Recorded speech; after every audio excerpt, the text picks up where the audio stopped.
Assalamualaikum warahmatullahi wabarakatuh. Perkenalkan, nama saya Kartika Nuril Adha dan saya dari kelompok 8 bersama teman-teman saya akan menjelaskan materi tentang pendidikan pada masa penjajahan Belanda. Langsung saja. Sebenarnya bangsa Indonesia itu telah mengalami berbagai macam praktek pendidikan. Yang pertama ada praktek pendidikan Hindu, pendidikan Islam, kemudian praktek pendidikan saat kependudukan Jepang atau saat dimana Indonesia dijajah oleh Jepang, dan kemudian praktek Indonesia Merdeka setelah kemerdekaan. Nah, pada praktek pendidikan Indonesia Merdeka ini yang berlangsung sampai tahun 1965 banyak sekali dipengaruhi oleh sistem pendidikan Belanda, yang mana di sini mereka menumbuhkan kemampuan atau potensi dari penduduk pribumi ini dengan secepat-cepatnya melalui proses pendidikan yang bergaya barat.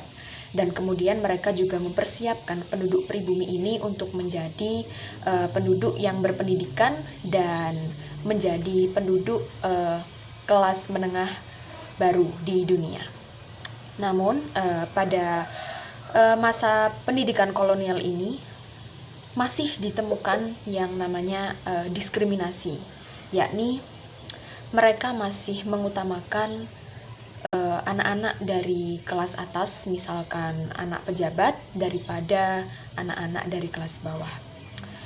Namun perlu diketahui juga bahwa sesungguhnya tujuan dari pendidikan Belanda ini adalah untuk mensukseskan proses penjajahan mereka terhadap Indonesia, yakni mereka menciptakan tenaga kerja untuk membantu tugas-tugas penjajah dalam mengeksploitasi sumber kekayaan negara Indonesia.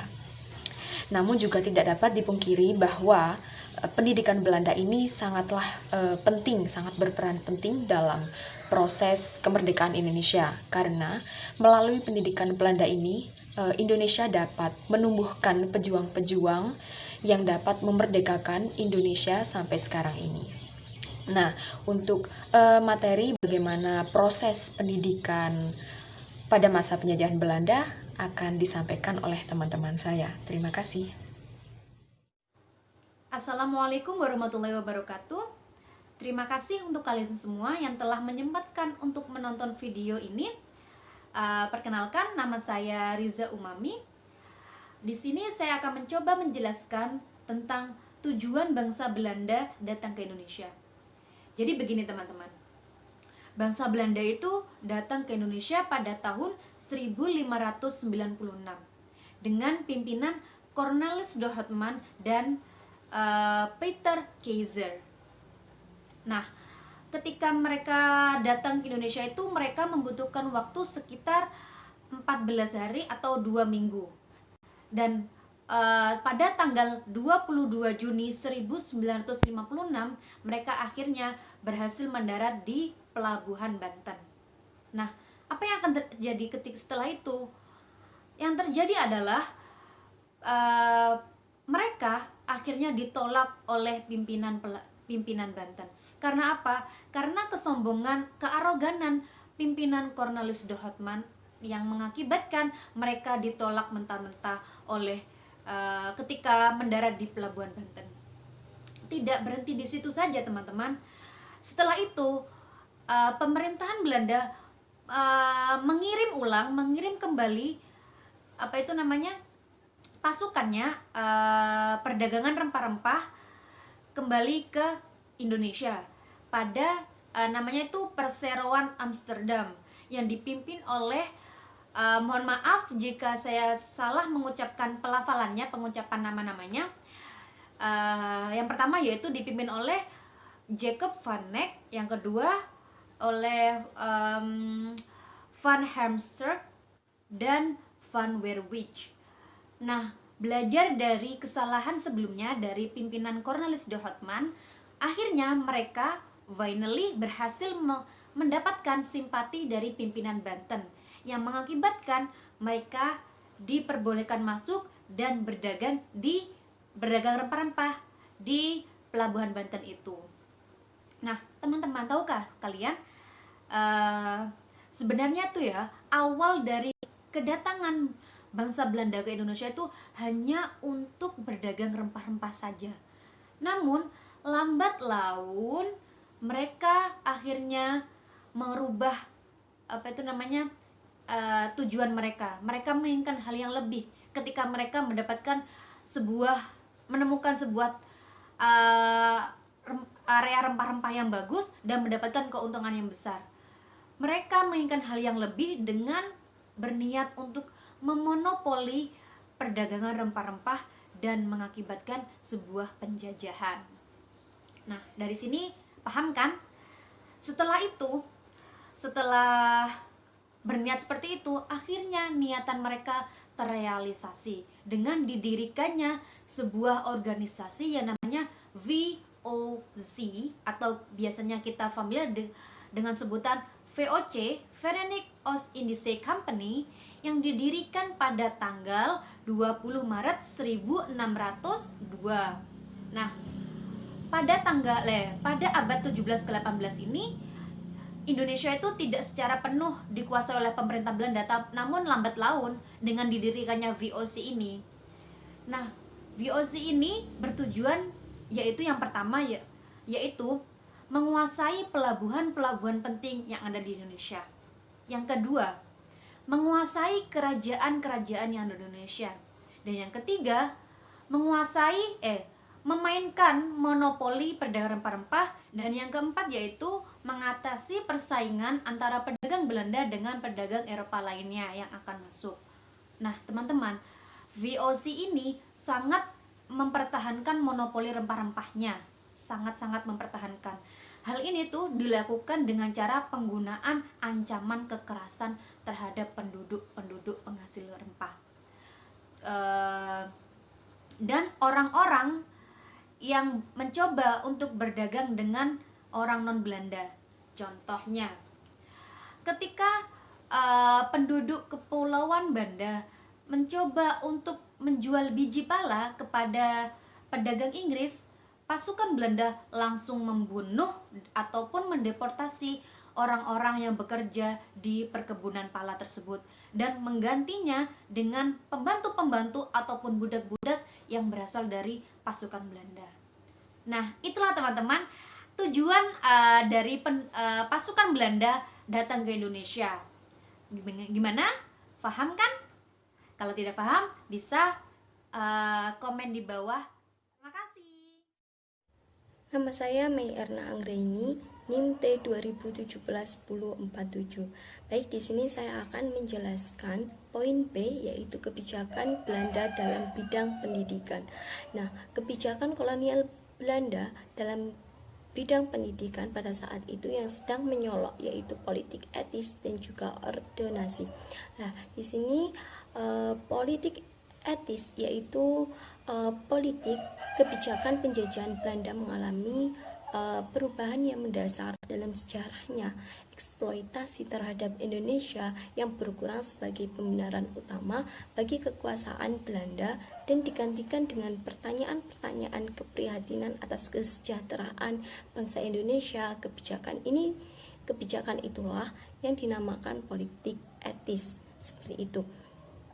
Nah, pada awal terjadinya politik etis ini pada saat muncullah penulis yaitu Van Deventer yang menuliskan sebuah artikel dan juga majalah The Gids tahun 1899 dengan judul In Irish School atau Hutang Kehormatan, seperti itu. Lah, apa sih isi dari artikel tersebut yang berjudul Hutang Kehormatan? Silakan dibaca sendiri karena di makalah sudah kami jelaskan seperti itu. Nah, pada kemunculan kebijakan ini itulah yang mengakibatkan perubahan-perubahan yang mendasar sedemikian rupa yang terjadi di lingkungan penjajahan. Perubahan haluan politik kolonial juga dipercepat oleh perkembangan ekonomis pada saat itu sekitar tahun 1900. Nah, politik etis ini perlu ditekankan bahwasanya politik etis ini merubah cara pandang dan berpikir dalam politik kolonial yang beranggapan bahwa Indonesia ini loh tidak lagi sebagai daerah yang winges, daerah yang menguntungkan, tapi menjadi daerah yang perlu dikembangkan sehingga dapat dipenuhi keperluannya dan ditingkatkan lagi budaya rakyat pribumi, seperti itu. Baik, yang kedua adalah ordinasi. Ordinasi ini adalah sejalan dengan misi Belanda yang tidak senang melihat Islam di Indonesia itu mengalami kemajuan seperti itu. Maka pemerintahan Belanda mengeluarkan serangkaian peraturan dan juga kebijakan guna untuk menghalangi kemajuan dan juga perkembangan agama Islam. Nah, di antara kebijakan tersebut ada 3 kebijakan yang dikeluarkan, yaitu yang pertama pada tahun 1882. Di sini pemerintahan Belanda membentuk suatu badan khusus yang bertugas untuk mengawasi kehidupan beragama dan juga pendidikan Islam yang mereka sebut dengan nama Prastilden. Nah, dari nasihat badan inilah pada tahun 1905 pemerintahan Belanda ini mengeluarkan peraturan yang dikenal dengan nama ordinasi guru, seperti itu. Terus yang selanjutnya adalah pada tahun 1925. Di sini pemerintah mengeluarkan ordinasi guru yang kedua yang isinya mewajibkan bagi setiap guru agama untuk melaporkan diri pada pemerintahan secara berkala. Kedua, ordinasi ini dimaksudkan sebagai media pengontrol pada pemerintah kolonial untuk mengawasi sepak terjang para pengajar dan penghancur agama di negara ini. Nah, yang selanjutnya yaitu yang ketiga. Yang ketiga yaitu pada tahun 1932. Bahwasanya pemerintah Belanda di sini mengeluarkan ordinansi sekolah liar.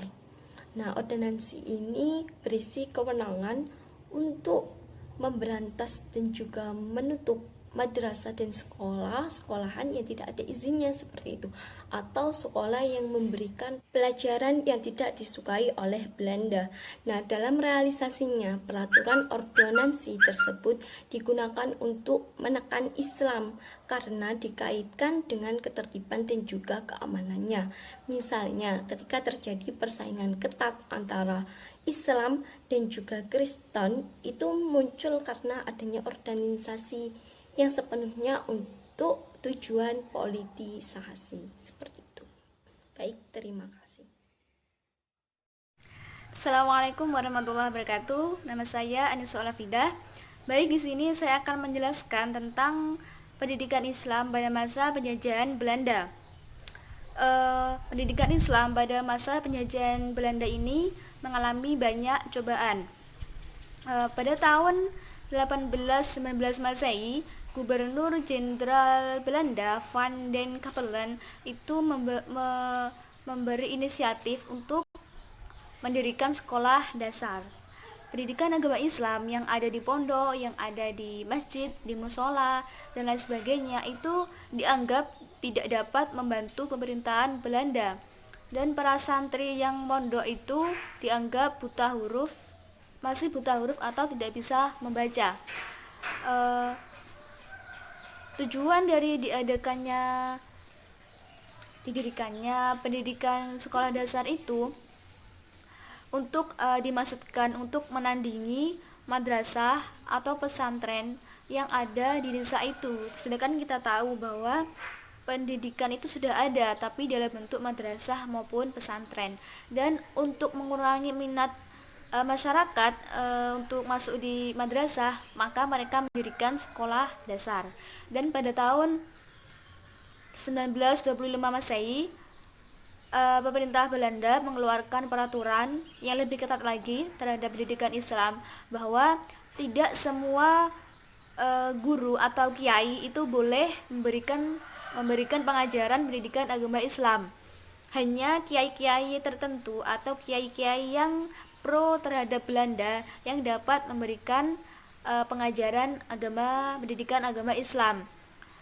Peraturan ini keluar karena sudah banyaknya organisasi organisasi Islam seperti Muhammadiyah, ada Partai Syarikat Islam, Al-Irsyad, dan lain-lain. Dan untuk lebih menyudutkan pendidikan agama Islam, Belanda mengeluarkan peraturan lagi pada tahun 1932 Masehi, yaitu akan memberantas dan menutup semua madrasah dan sekolah yang tidak ada izinnya. Dan itu otomatis bahwa kebanyakan madrasah atau pesantren itu akan ditutup oleh Belanda. Dengan berbagai banyak cobaan ini, pemuda Islam atau masyarakat Islam itu tidak gentar, malah lebih ingin menyaingi Belanda. Jiwa Islam tetap terpelihara dengan baik. Para ulama dan para kiai itu bersikap non-kooperatif terhadap Belanda. Mereka tidak ingin bekerjasama dengan Belanda. Mereka ingin menyingkir dari tempat yang dekat dengan Belanda. Mereka mengharamkan kebudayaan yang dibawa dengan Belanda dan tetap berpegang teguh kepada Al-Quran maupun hadis. Mereka berpegang teguh kepada hadis Nabi Muhammad, yaitu barang siapa yang menyerupai suatu golongan, maka ia termasuk golongan tersebut. Dan mereka juga berpegang teguh pada surat Al-Maidah ayat 51 bahwa hai orang-orang yang beriman, janganlah kamu mengambil orang-orang Yahudi dan Nasrani menjadi pemimpinmu. Jadi pada masa pendidikan Islam pada masa Belanda ini memang mengalami banyak cobaan, tetapi malah membuat masyarakat Islam atau para ulama atau kiai itu lebih gentar lagi atau lebih semangat lagi untuk membela agama Islam, sehingga pada masa ini madrasah atau pesantren itu masih maju dan masih berkembang pada saat itu. Terima kasih. Baiklah, itu tadi penjelasan dari teman-teman saya mengenai pendidikan pada zaman penjajahan Belanda. Nah, di sini saya akan menjelaskan kesimpulannya. Yang pertama yaitu tujuan awal dari Belanda datang ke Indonesia adalah untuk berdagang rempah-rempah. Namun kemudian mereka menemukan daerah penghasil rempah-rempah yang baik dan memiliki keuntungan yang besar. Akhirnya mereka mengadakan monopoli perdagangan dan sekaligus menjajah dan mengeksploitasi Indonesia. Mereka menjajah Indonesia dengan menggunakan VOC. VOC di sini adalah perusahaan yang memiliki wewenang untuk memonopoli aktivitas perdagangan di Asia, yang mana tujuannya yaitu untuk mempertahankan aktivitas monopoli perdagangan di Indonesia ini dengan cara kekerasan dan mengancam terhadap penduduk di Indonesia, terutama terhadap kepulauan-kepulauan penghasil rempah-rempah. Pada saat pendidikan Belanda mengeluarkan kebijakan yang pertama yaitu politik etis. Di dalam politik etis ini, pada masa ini Belanda merasa bahwa Indonesia itu telah berjasa dalam memulihkan ekonomi mereka, yang mana mereka telah mengalami perang Diponegoro dan perang kemerdekaan Belgia. Jadi rakyat Indonesia ini berjasa dalam memulihkan keekonomian Belanda. Nah, di dalam politik etis ini Belanda mulai mengurangi eksploitasi terhadap penduduk Indonesia dan mengganti dengan keprihatinan dengan berusaha untuk mensejahterakan rakyat Indonesia dengan trias terkenalnya yaitu irigasi, edukasi, dan emigrasi. Kemudian kebijakan yang kedua yaitu kebijakan ordonasi. Di dalam kebijakan ordonasi ini orang Belanda ini tidak suka terhadap pendidikan Islam di Indonesia. Mereka tidak suka melihat adanya kemajuan pendidikan Islam di Indonesia. Akhirnya mereka mengeluarkan kebijakan-kebijakan tentang itu. Contohnya salah satunya yaitu pada tahun 1932 mereka mengadakan kebijakan yaitu mereka akan memberantas atau menghalangi sekolah-sekolah atau madrasah yang mengajarkan tentang pendidikan Islam yang sebelumnya mereka mendirikan madrasah ini tanpa sepengetahuan atau tanpa izin Belanda. Kemudian pada poin yang terakhir, pada kondisi pendidikan Islam di Indonesia pada masa penjajahan Belanda. Nah, seperti yang kita tahu bahwa Belanda sangat membenci adanya kemajuan atau pembelajaran pendidikan Islam di dalam Indonesia ini. Namun para ulama dan kiai ini bersikap non-kooperatif atau tidak bekerja sama dengan para orang Belanda ini. Mereka sengaja menjauh dan menyingkir dari Belanda untuk tetap mendirikan pendidikan Islam terhadap penduduk di Indonesia ini. Mereka mengajarkan pendidikan Islam ini dengan sistem langgar dan juga sistem pendidikan pesantren. Mungkin itu saja dari saya, kurang lebihnya mohon dimaafkan. Wassalamualaikum warahmatullahi wabarakatuh.